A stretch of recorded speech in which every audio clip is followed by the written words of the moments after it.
on the Earth, Wind and Fire recordings, your bass tone was always so crystal clear, percussive, but you can always hear the pitch. You're always playing with your fingers? Yeah, I'm originally a classically trained bass player, so learning how to play with my fingers was pretty much the most technique, the way I started my technique of playing, you know, using two fingers. And with uprights, you have to play like that, and as with the bass guitar, I started.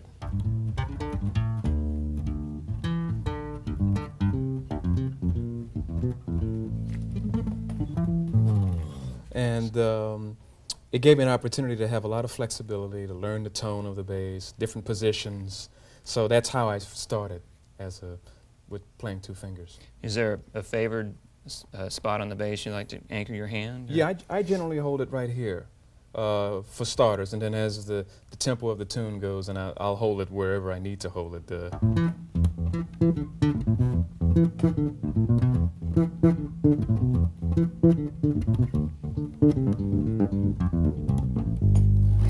You know, different places on the bass, but generally I hold it. Originally in the older days when I had a Telecaster, they had little areas where you could put your thumb, you know, like a little thumb bridge. Right. But now, you know, you just put it where you need it. You know, on my 5-string, I'll put it on the 5th string. You know, but here I'll just put it where I can find it. You know. So it's there if you need it.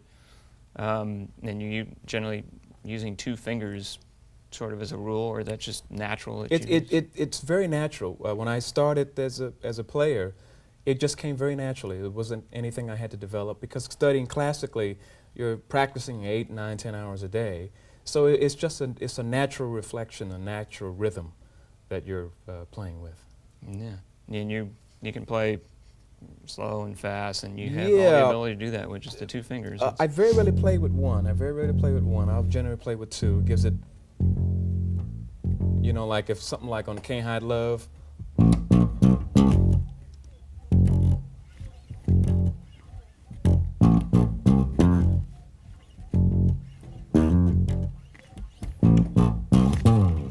You know, and it's nothing I consciously think of. You know, it's like a piano player. He doesn't think about the where his hands are. It's just a natural process that you learn over time.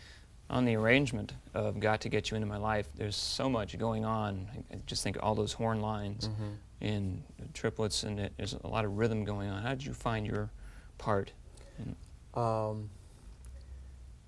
That horn line at the top, Right. I completely stayed out of that one. Originally, Maurice said, "You want to try that line?" I said, "Look, we're going to be here for a year.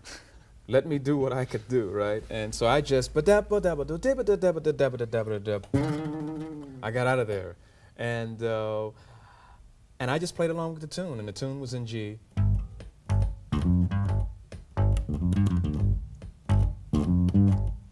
You know? And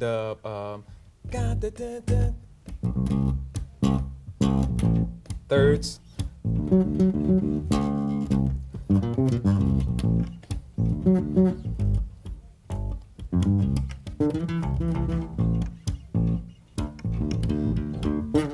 Yeah. I just cut loose. I said, look, I'll do the line. I'll overdub the line later when we get back to L.A. And we just jammed. We just grooved it. And we didn't think the song was going to come out. So I was actually free. I wasn't as restricted. So in that case, it really was a great thing that happened.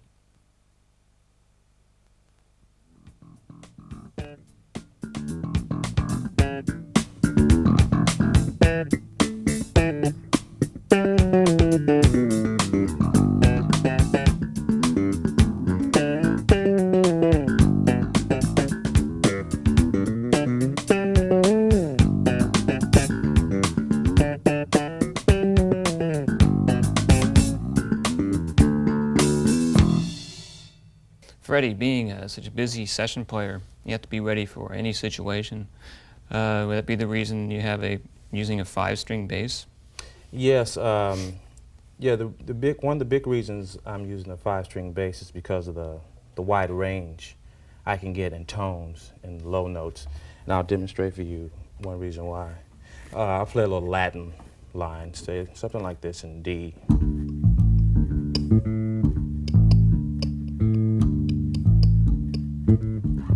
I can drop down to the low D. Yeah.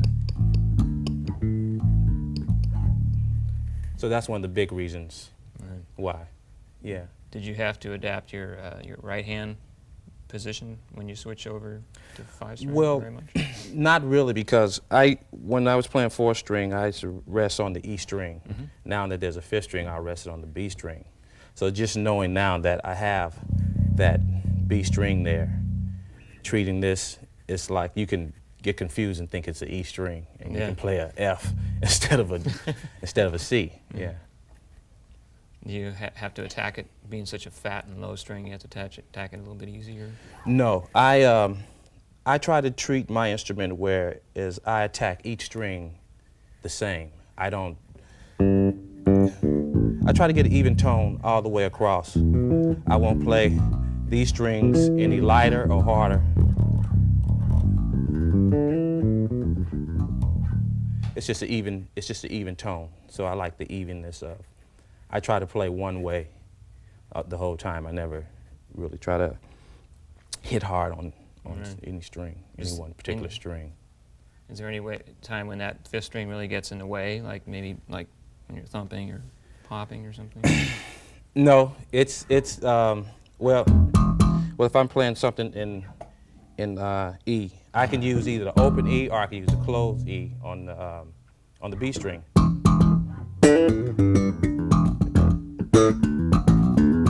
And I will kind of mute the B string with my thumb to keep it from ringing. Because if I don't, I'm going to get this and I can slap Right. all over it. So that muting's in your left hand there. Yes. So with this, I kind of keep everything pretty much with the right hand.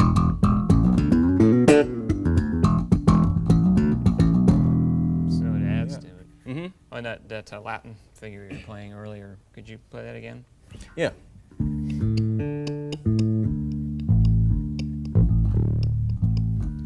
So do you mainly start with mainly play with 2 fingers, just 2 fingers, or? Yes, I've because I started out playing upright bass, No, you did. and the training that I got on that was from the 2 fingers, and I don't really go to a 3rd finger or anything like that. I use everything with the 2 fingers, and when I change the thumb, and then I go back to the 2 fingers. Some players will use 1 finger or another, but I'd like to use 2 myself. Yeah. So even if you're playing triplets, it's always 2 fingers, or Yeah, always 2 fingers. Fine.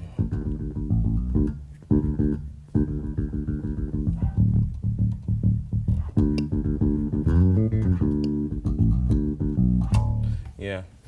you mentioned you always try to hit the strings evenly. How about for like dynamics, like in volume and with the right hand? Yeah, dynamics. That's a big thing. What I do, I'll leave the bass wide open, and I'll play. Say for instance, if I'm playing something that requires a lot of dynamics, I'll use the dynamics with my fingers. Say if I'm playing.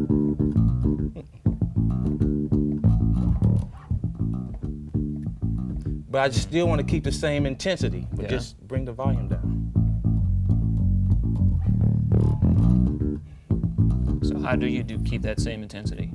Just It's just the pressure. It's just the pressure of the string. It's not that I'm hitting it any harder or any softer. It's just the pressure. Now it's just louder.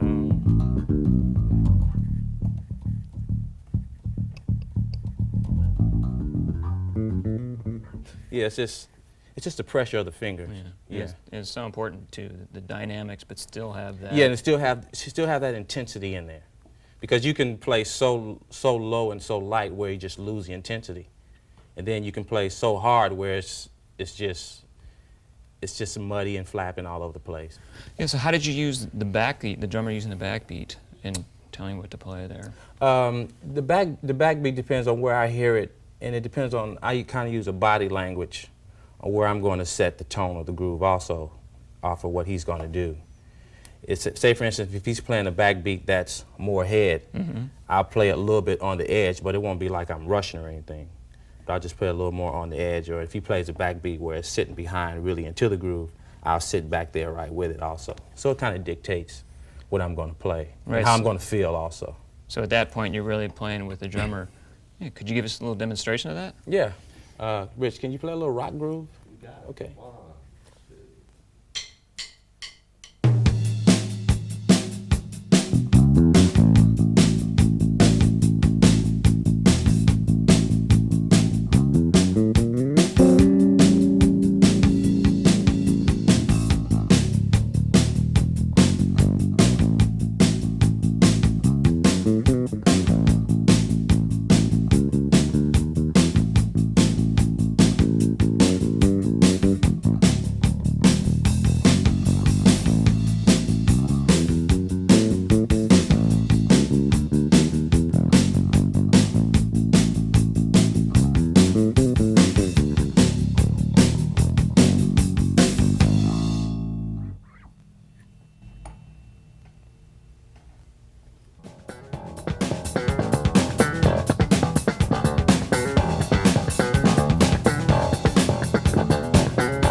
And if you had a sixth finger on your right hand, you'd probably use that too. Yep, I use all of them. Yeah, with your hand just flying all over the place. How do you keep from hurting yourself? Well, it's easy. Just concentrate on hitting the string exactly. I pick out this note.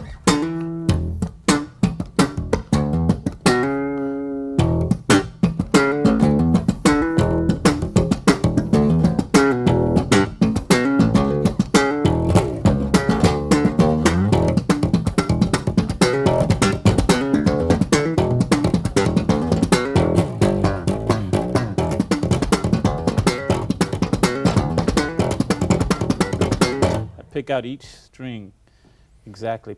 You got to have precision and preciseness in picking those strings. Right. Are you always thumping on a certain area down there? I always thump Generally. right here. And there's another way you can pluck it, pull it. You don't have to thump it. You can go.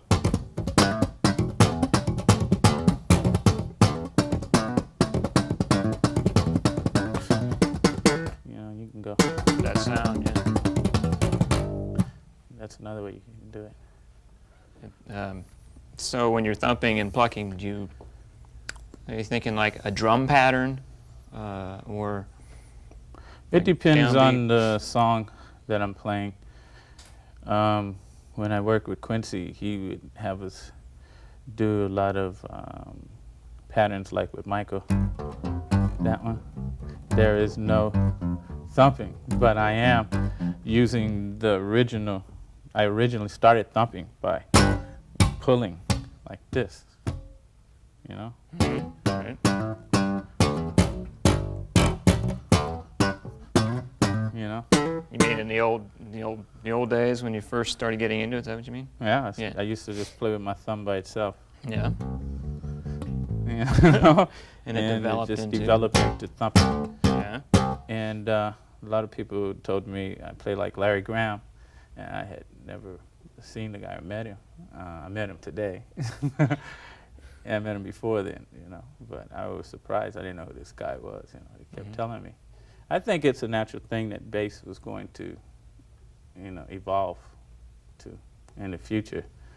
And it's a style that everybody's doing, and they like it. And the more that they play it, it's different than the other basses, because bass players, because they use their baby finger. Well, I use my thumb. I don't use this baby finger when I'm thumping. I use it, you know. You know. So, yeah, the left hand definitely involved in this sound too. Mm-hmm. And that percussion right here.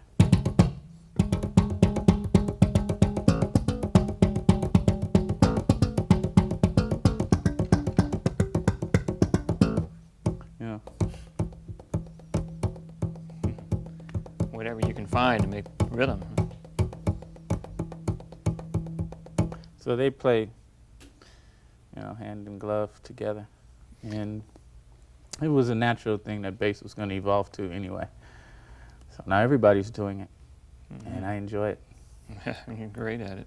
I also don't you, like regular, like when you're just playing with your fingers, like a run. I've noticed you use even your little finger. Does that help you get speed, like using all 4 fingers, or is it just enough? Yeah, when I do like a run, say if I'm going, I'll go something like that. You kind of feel yourself and you go off, you know, into the.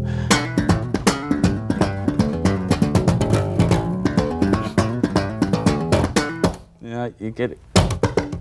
You hit the bass, you beat it. I mean, it's kind of cold on the instrument, but it's good. So when you do play, like a walking line or something, and you're just using your fingers, you generally play with just 2, or you use them all, or? I use all of my fingers. You know. Yeah, so that's like 3 for a triplet type figure. Yeah. Yeah. You know.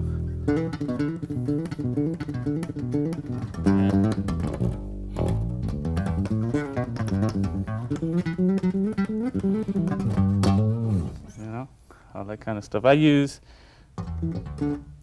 That's an interesting pattern what you're doing there. Yeah. Yeah.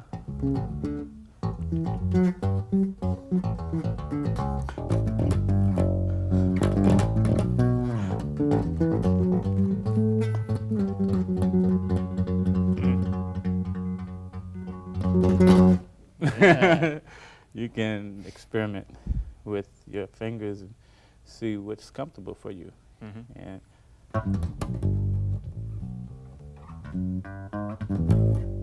you know, whatever you like to do.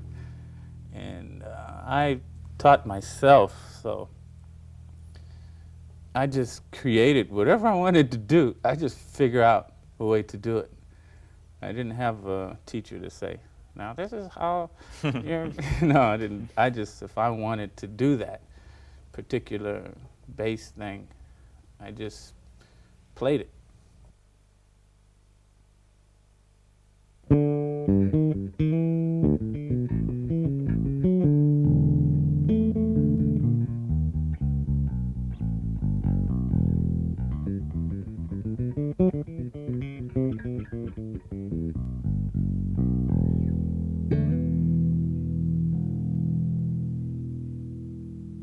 I understand you started out as a drummer. What brought you around to the bass?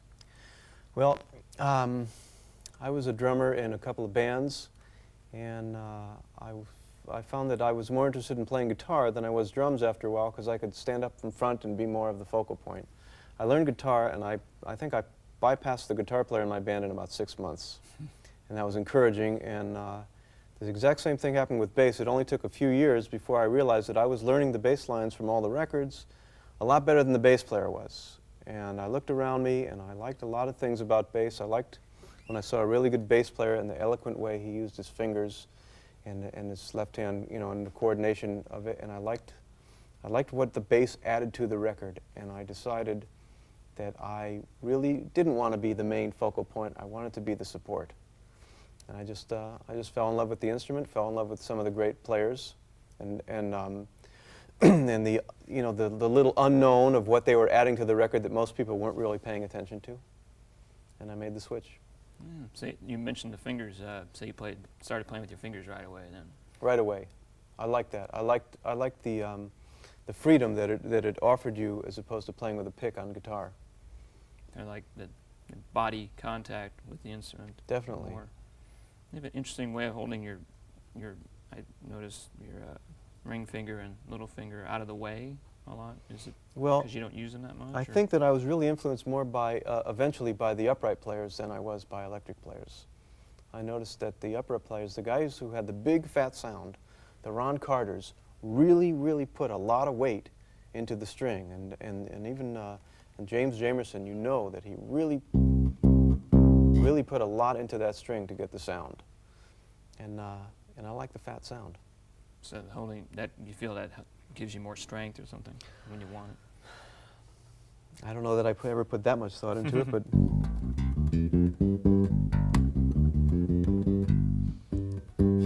upright players a lot of times will hit a string with 2 fingers can see it's really quite a thud. Some more meat. Oh yeah. I don't really play like that, but that's where it came from. I like playing with the fingers the best. You ever use, I mean, More than two? More than two? Yeah. I don't think so. It's always there. I like to.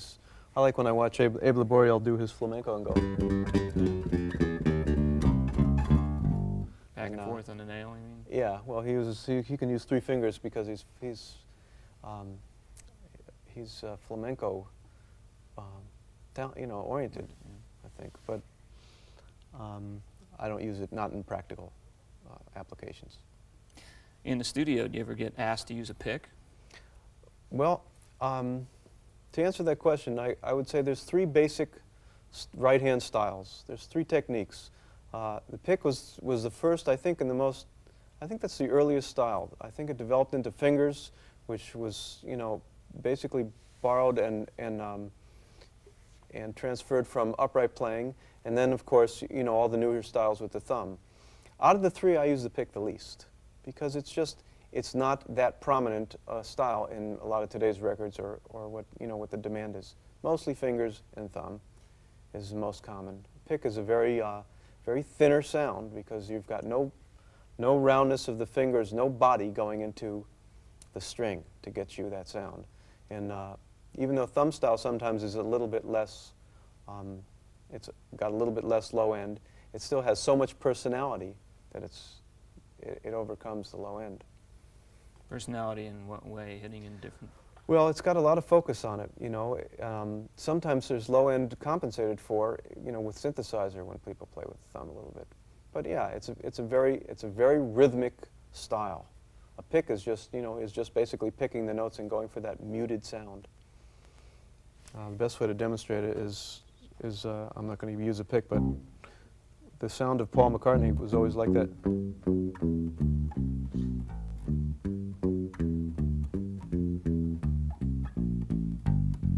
Kind of a thuddy, percussive type.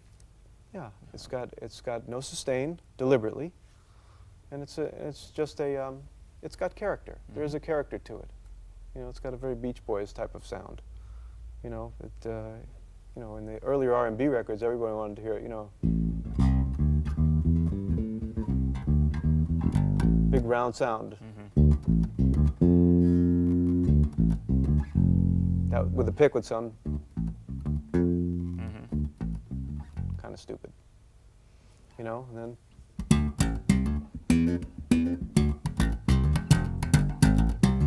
that's got a lot more rhythmic capabilities. Right. So, because of all the muted notes in between, which I'm sure is not necessarily anything new for this purpose. When you're coming up with parts, like when you're thinking percussively or rhythmically, do you think like a drummer sometimes? You look back in the past when you were a drummer and certain characteristics of the bass, snare, hi-hat, whatever. I don't think come up about with it at parts. all, actually. And I think that's a secret.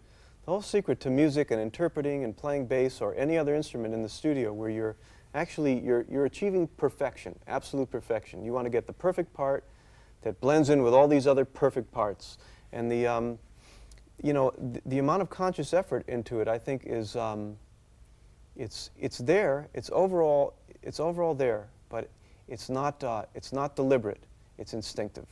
You want to be enjoying it as much as possible so that what you play really feels like it works. It feels like it's very natural. Drummer is playing something, the guitar is playing something, and you want to come up with a part that just works right into the groove, right into the rhythm, and doesn't necessarily call all the attention to it unless it's supposed to, specifically.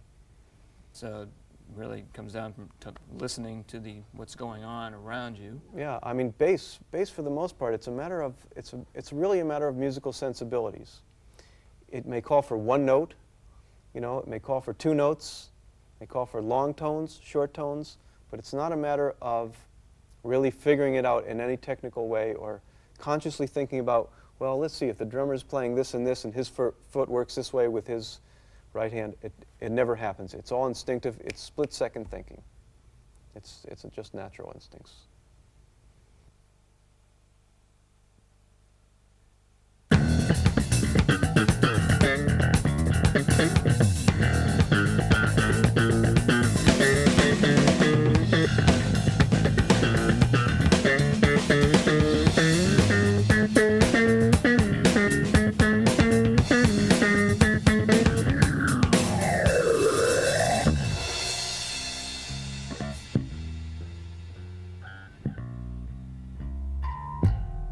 was happening.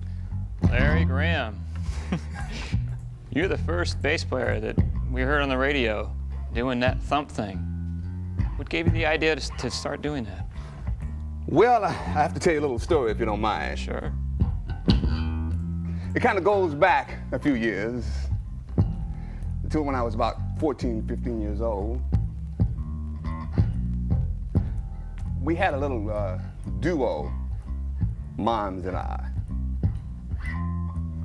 And for a while, I had my drummer playing with us, little trio, but that didn't work so well. So we went duo, but see, the thing of it is after we didn't have drums, it caused a problem. See, I kind of miss not having that backbeat and that snare drum. So I had to kind of compensate. But now interesting, see, I came to the bass from the guitar, and we had an old organ in the club, and I used to play the bass with my foot, see, while I was playing the guitar. But now, since it was like a duo, and we didn't have that organ, I went and rented me a bass. In the meantime, till we get the old organ fixed. But the organ was too old. It couldn't be fixed. So I ended up keeping the bass. And then when we ended up without the drummer, I started thumping to make up for not having a bass drum. Right?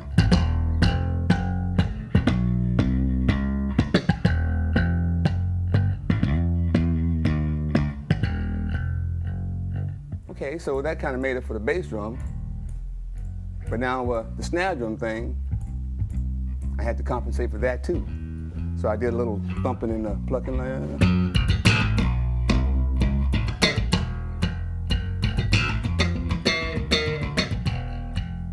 every day I have the blues and things like that, you know. And so this went on for a while. And it was interesting. There was this lady that used to listen to my mother and I all the time. She used to come in the club and request songs, and we play them, and she became a fan. And so she was also at the same time a fan of this young man who was a disc jockey on KSOL in San Francisco. His name was Sly Stone. So she found out he was going to start a band, right? And so she said, you got to go down and hear this bass player. His name is Larry Graham. Go check him out because you might want him in your band. So he did. He came in. He liked what I was doing, asked me to start playing in his group. Got the name Sly and the Family Stone, went in the studio. And the first thing we did is a little something like this. Dance to the music.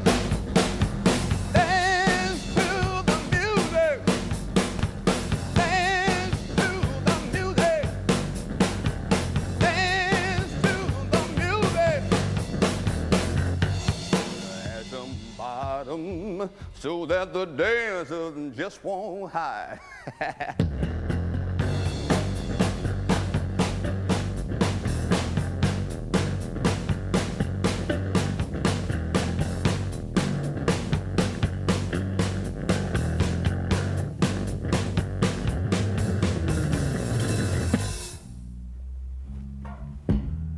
And that's how that got started, you know what I mean? And then a little time passed. We went in the studio and did a little thing. Well, I got a chance to feature my thumping and plucking. A little song called, well, it was really to thank everybody for the first hit. And I got a chance to thump and pluck on a little thank you like this. They out.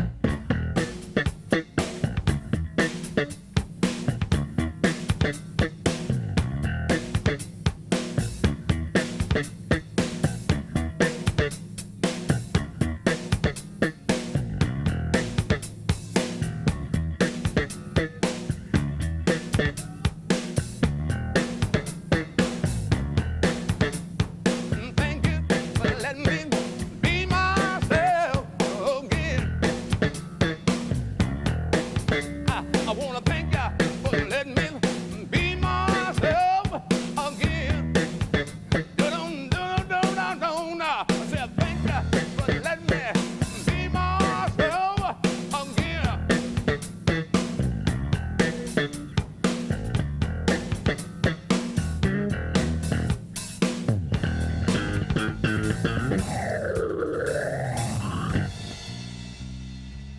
Now, you might want to ask me a little something about that. You're pulling with more than one finger on that. Right, right, right. Check it out. Thumb, thumb, thumb. And then you add the finger thing here.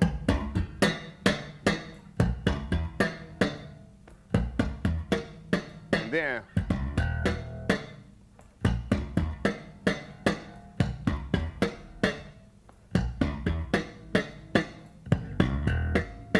See, it's important to pull it and get that little snap on it, you know.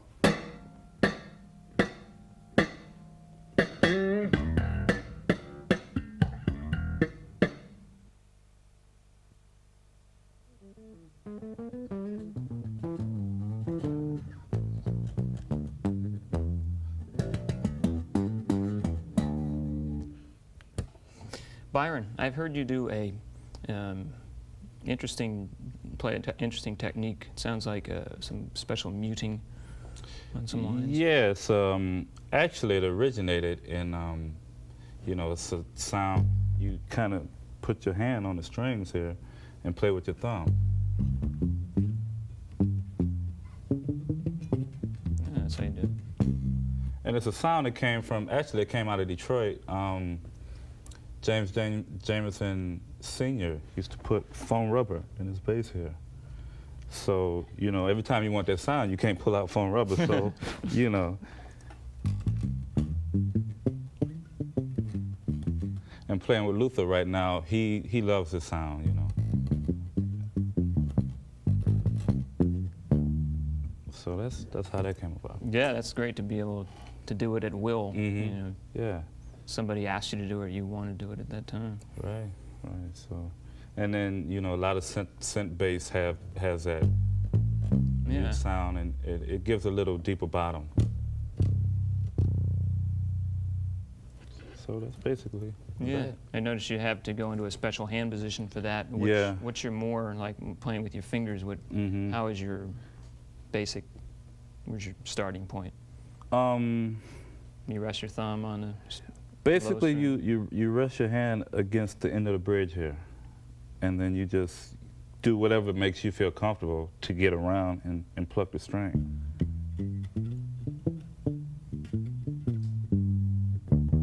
You know, you can hold, you can get a real, the harder you push down, the more mute sound you get, or it's very easy to go from mute to thumb.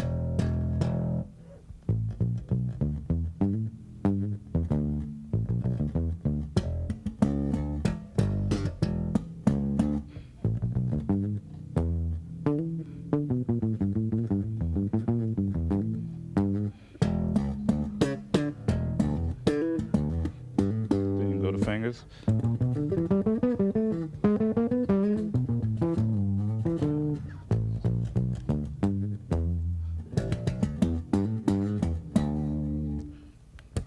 Yeah, great combination. Yeah, so it's a great sound to put with whatever else you have. You know, it sounds great in ballads, you know, so yeah, the mute. I noticed playing a 5-string bass. Was it hard for you, technique-wise, to change over from 4? For me, it was major. I had to, when I first got it, I was in Japan playing with Shaka Khan.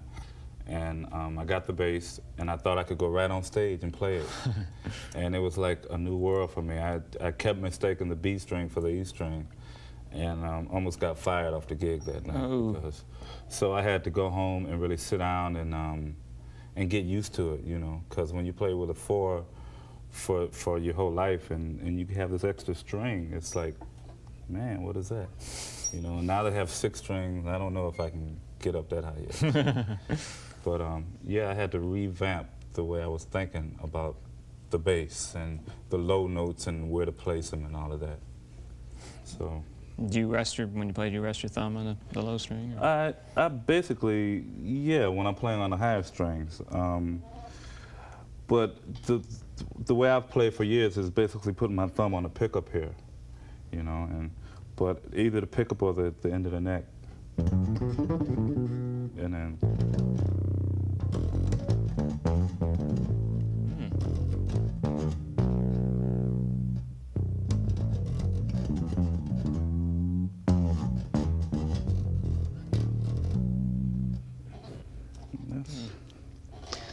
Yeah, let's see. Now on your album, on your credits, I noticed you produce the album, and you sing, play bass and solo. You also do a lot of the drum programming.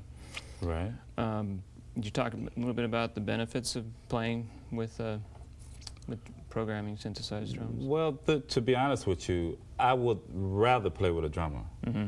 But with the type of budget that I had to do my album, it made more sense for me to program the drums and to do it to cut costs, because I have a lot of good friends who are drummers who didn't speak to me for a while. They said, "You didn't let me play on your album."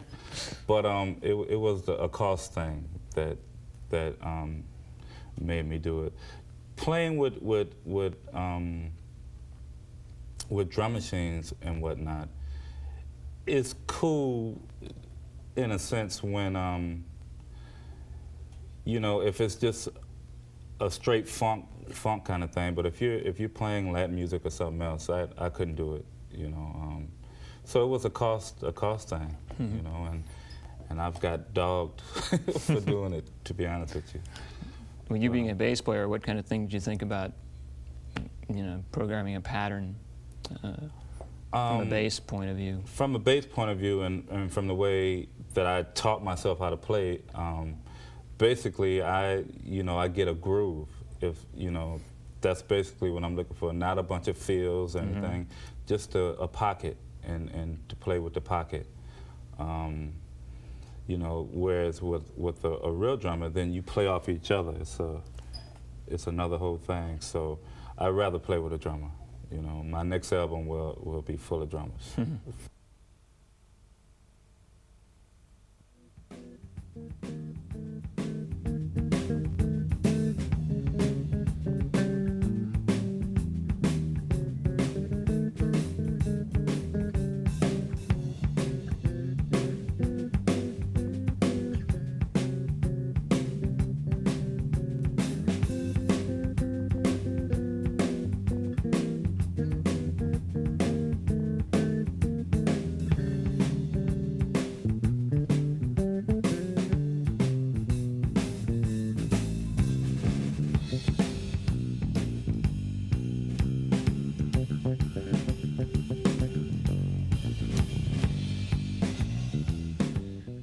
Nathan, you're one of the most recorded bassists in history.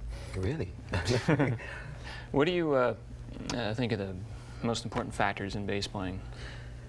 Well, the most important thing to me is to, keep the foundation for whatever the music is that I'm playing beneath, and sort of color the music from the bottom end and kind of hold everybody up and be the cement in the rhythm section, the liaison between the rhythmic instruments and the chords. So I have the drummer and on one hand, and then the guitarist or the keyboard player on the other hand to listen to. So bass to me is kind of the glue, the pulse, the foundation of the music. Mm-hmm. Very supportive role, and right, team player. Yeah, and I see you have a 5-string here. Right. You started out on 4, I imagine. Yes. Did you have to change your right hand technique very much to? Not too switch much. I would think that the thing that's most crucial is reading, and when you see an E, not reaching for the low string. So there's a little to get used to with the low B, but pretty easy transition. Which you have a starting point for like a standard place? You hold your right hand. I usually hold it just above the that middle pickup, and I usually mute the B. And I switch to the E when I'm playing the other strings, so it's back. And when you switch, how do you mute the low string then? And I mute it just by resting my thumb, the flesh part of the thumb on the string. So they're both muted right now. So.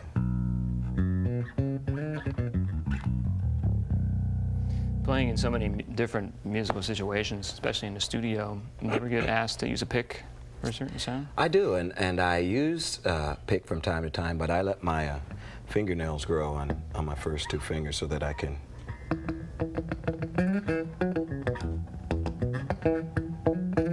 so that I can use that as a plectrum.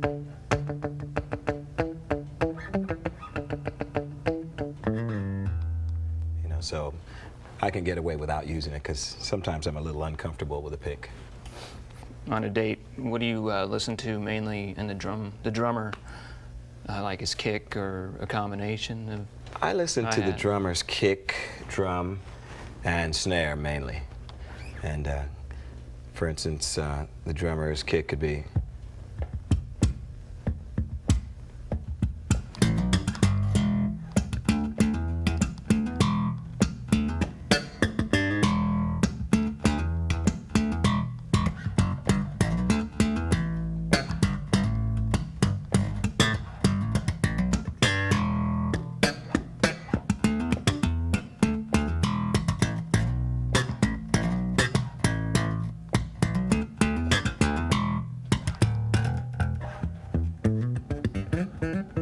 You know, so that's basically just the bump, bump, bump kick drum pattern, and then they might go bump, bump, don't, don't. So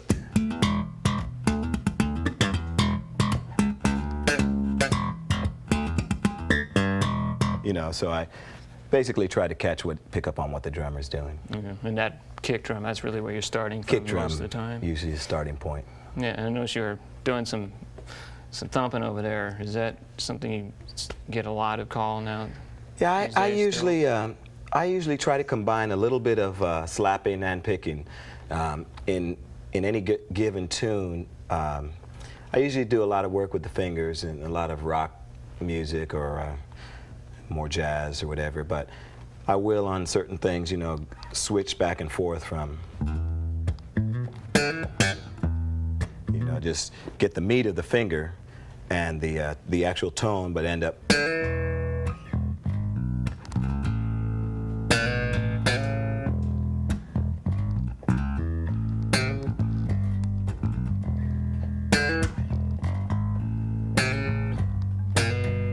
You know, so you get the fundamental rather than, because that kind of commits you to a popping bass line. So I do a lot of switching back and forth on a given tune. So what, like, right-hand techniques would you recommend a bass player, you know, trying to get into a lot of studio work and stuff, working on the most important things? I would say, you know, develop a good slap. You know, where you can get the notes. A lot of bass players, I know Marcus Miller really worked on getting that attack so that the note would be loud and using like as much flesh part, and so get the attack so you get enough note and just experiment with different ways to make the note sound, you know. So with the right hand there, the picking technique, usually I use 3 different sounds. One would be the slapping sound. Another would be just with the meat of the finger. And then the other would be using the fingernail as like a plectrum. And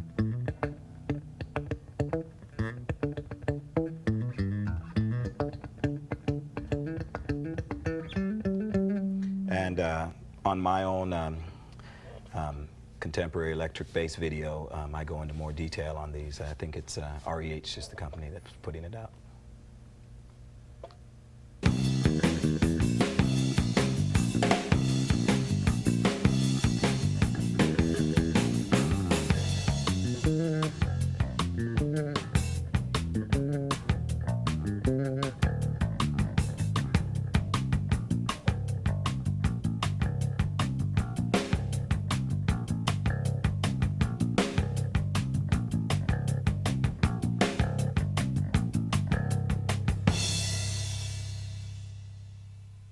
Yeah, James. Yo, Nice groove. thank you. Boy, that was, part was really digging into the kick drum. I try to work with the kick drum a lot. Kick drum and hi-hat and snare, you know. Did you Make say a that? happy medium, but more closely to the foot. Yeah, that Yeah. part was really digging in. What kind of bass is that? This is LaFay. It's made in Germany. It's really kind of strange. It's a German bass with a French name, but it's custom made. It's made in Germany by the company named LaFay. 2 guys, Jens and Rainer. Looks like it looks heavy. Is it heavy? Yeah, it's heavy. It's made out of African rosewood. And rosewood, you know, are very temperamental, so I have to watch it in the heat. That's the only difficult part about it, but it's great. I love it. Yeah, it's nice. Unique. You have a real, when you want to, you get a real bright tone. Are you using your fingernails sometimes? Now sometimes I mute with my right hand, depending on what I want to do, or it depends on which placement of the finger, where my hands is at, for the placing between the pick, or it's warmer sound. So you get a lot of tone from your right hand placement. Yes. Well, it depends on where you're placing that between the two picks, Right. two pickups. Also, I noticed you have an interesting, you have different places you put your thumb. You see even sometimes behind the low string. Is that for such a kind of... So the low B wouldn't resonate. You know, you can play and you might hear other strings rattle along when you record or not recording, but it's easier to mute the sound that way. And I guess I get that style just by watching my dad, what he had did, because he plays like that with his, he'd play like that with his thumb over here, you know. So that puts you in that angle. Yeah, it puts me in that angle. And plus, I'm used to playing with a guard over the strings that mutes the sound anyway. Oh, really? Yeah. This bass doesn't have one. Like when I play the Fender, there's a guard with a mute already built inside. So you like a muted sound? It depends on what the occasion is, the recording or live or the music that I'm doing. So how do you get that? Can you get that with this bass? You do it with your hand? Oh, I had to do it with my hand with this bass to mute it from here and play up higher instead of lower, you know. Lower, you get more of a, and then you can tell by going further up, the sound gets warmer. Yeah. But as far as that, you know, that thing, the cap you have on your other guitar that actually it's comes the in. same sound all the way through. This way I can change the sound. Right. And when did you originally pick up the bass? Did you play another instrument before? Well, I tried to play another instrument. It was one Christmas, my father bought me a drum set and brought my brother the guitar. I came home from school and the drums was broken. So that changed my whole career there. So I actually picked up the bass, I think back in 1966 or 67 when I first went to the studio with my father. Listened to the sessions that he was playing, and I didn't quite decide what instrument I wanted to play then, but after a while I thought the bass was exciting, and what my father was doing with it was great. It felt good. Everybody in the room was basically, it was magic, just listening to what they were doing. I didn't know what was really going on. I just thought this was music. I didn't know this was going to be history and history in the making, rather. So I picked up the bass, and my first professional gig was with the Dells at 14, which was amazing, and I was scared as a dog. So, you know, I mean, I had to read too. I just started learning how to read, and to be put up on a stage, and your father say, "Hey, I'm going to the bathroom, take over." And like, what? So I got through it. I sweat though. I sweated a lot. I got through it.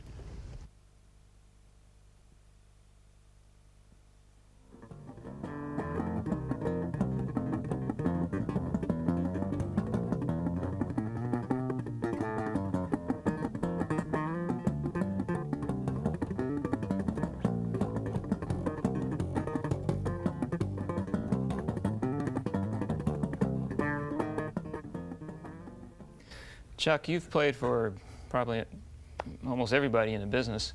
To you, what are some of the most important assets a bass player should have, busy bass player? A good bass, a good instrument to start with, and also a real knowledge of how he uses that instrument. Or I guess a better way to put it would be whatever instrument he has, that he knows the instrument. All the instruments are different, and that he knows what the instrument does well and what it doesn't do well. On the topic of tone, what advice could you give for getting tone with the right hand? In each player, it is different. I've got pretty big hand. Of course, they get bigger, but for me, this is a pretty big hand, and my fingers are thick. And although players with thinner fingers get the good sound, I approach it this way for me. Although I don't play upright, no one has ever paid me to play it, but I do play it, you know, for my own benefit. I think my stroke has a lot to do with the tone I'm able to get. And when I first started playing it, the bass, basically always, the upright bass is like this, and the touch is the pull back. The pull back like this, and they have this kind of rhythm going on. Now what I do is, of course, the upright becomes smaller, and it becomes more of a horizontal instrument. And for my technique, which I believe helps my my tone, is I play, if I'm playing on the G string, I'll play right into the D string. And also too, as I play, I'm playing down into the body, and I'm playing right with the tip of my finger. So I incorporate the nail in my touch. Some of the nail. So that I can get a good clean thing. I will also kick back that way, you know, to do particular things. If it's running 16ths,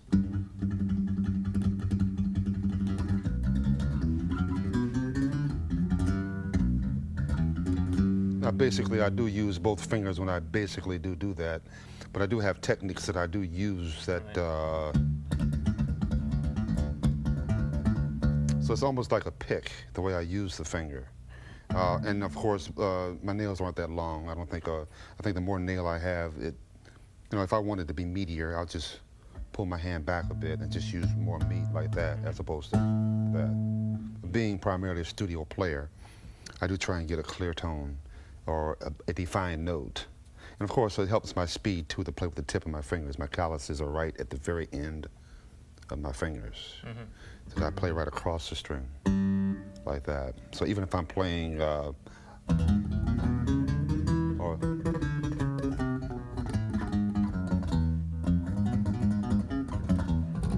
you know, Yeah. You could get the speed that a guitarist could get from alternate picking. right. And I also have to my disposal regular or traditional bass technique as far as what the touch is. Play it right on the balls of my finger. You ever get like how many fingers will you utilize? More than two? Well, I just use two. Sometimes it sounds like I'm using three, but I basically stay with two. I have that facility. At the beginning of my career, I just used one finger. And then, of course, as time went by, I got that rapport with the other guy, with the other finger, to use both of them. What did you mean? Sometimes it sounds like you're using three. Is there a technique you use to Oh, yeah, that one that I just described. Like if I'm playing, or that, or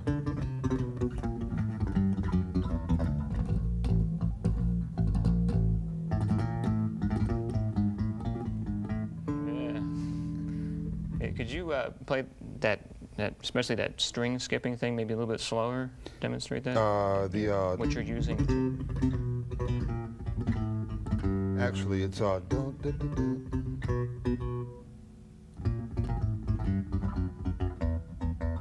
with one finger it's just about the same thing. As we'll show later, I do mute with my left hand, but I will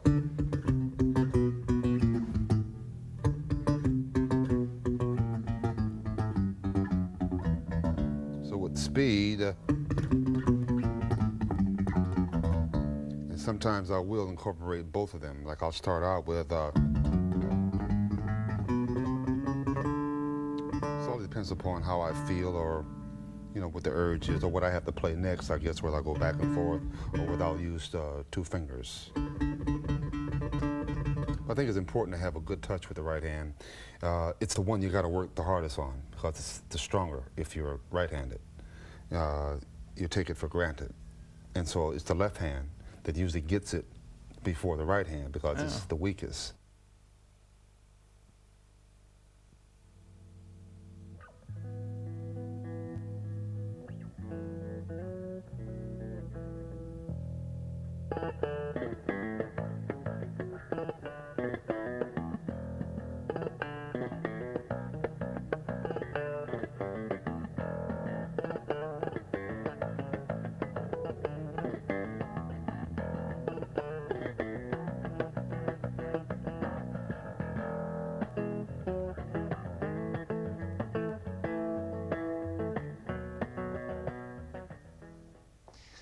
Abraham, it's known far and wide about your superb technique. Could you show some of the many ways that the bass strings can be attacked by the right hand? Sure. One of the traditional ways for ballads is to attack it with the flesh of the thumb. That creates a very soft tone, you know.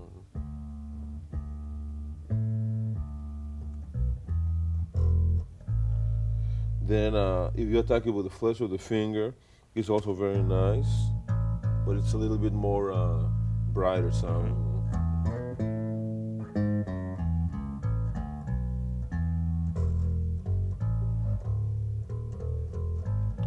Then some people use both the index and the middle finger.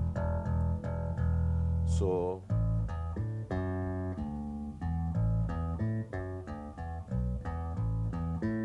and each one has slightly different character, so it creates a deeper articulation.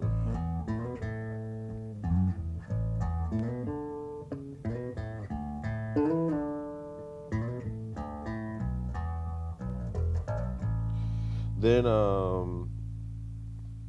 the famous hitting it with the flesh of the thumb to create more percussive sound. You know.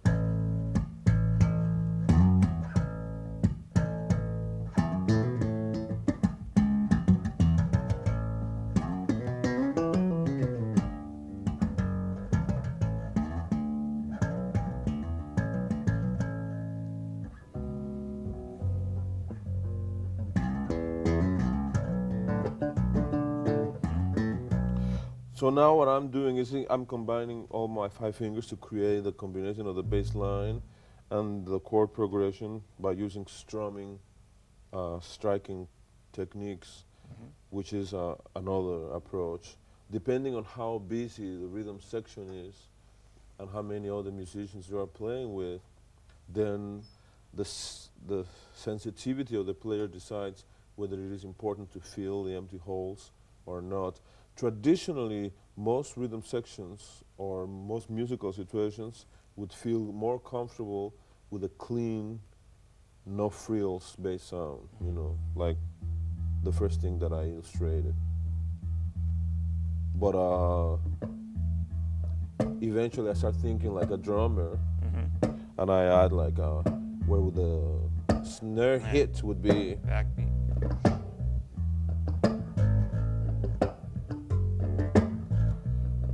And then the more I use my fingers, it could become similar to what hi-hat would do, so that I become.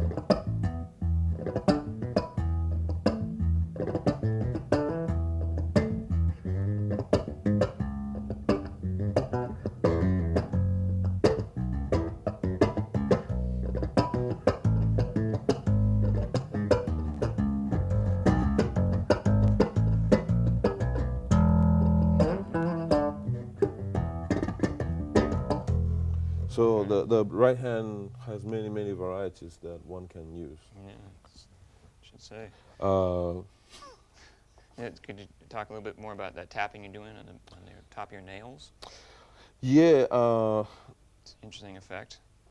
There is what in classical guitar is called a rasgueado. R-A-S-G-U-E-A-D-O. And it's something like that. So that rhythmically, I think, kind of like when the drum player, you know, musician will play the drum roll, you know, 1, 2, 3, 4, 1, 2, 3, 4, 1, 2.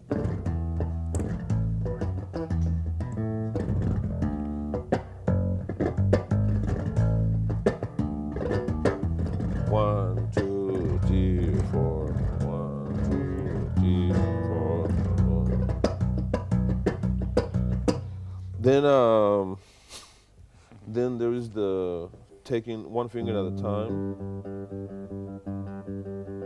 Every they finger. have your 1, 2, 3, 4, 1, 2, 3, 4, 1, 2, 3, 4, 1, 2, 3, 4. That way, rhythmically, a person can keep track of what the player is doing, you know. You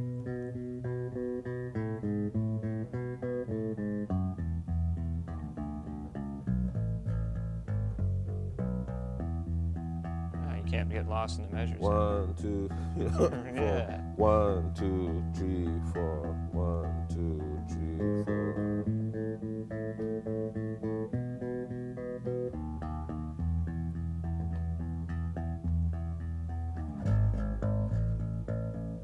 Great. You know what I mean? So that Yeah. you can, and it creates a very nice effect, especially when it's like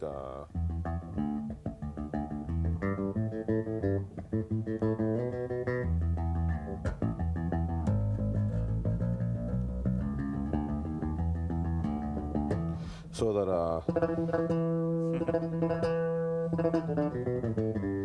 so that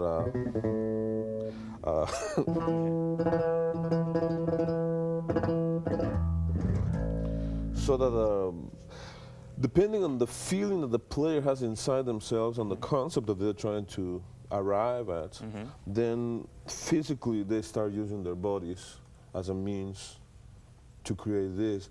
Always keeping in mind that if you are by yourself, the criteria changes as to when these things interfere with parts that other players may want to play. You know?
Hot Licks Video proudly presents the best in bass instruction with lessons such as the legendary bass of the one and only Chuck Rainey, Windham Hill recording artist Michael Manring's Bass Essentials, bass guitar The Lowdown with Glenn Lech, and ultimate lead bass with Randy Coven.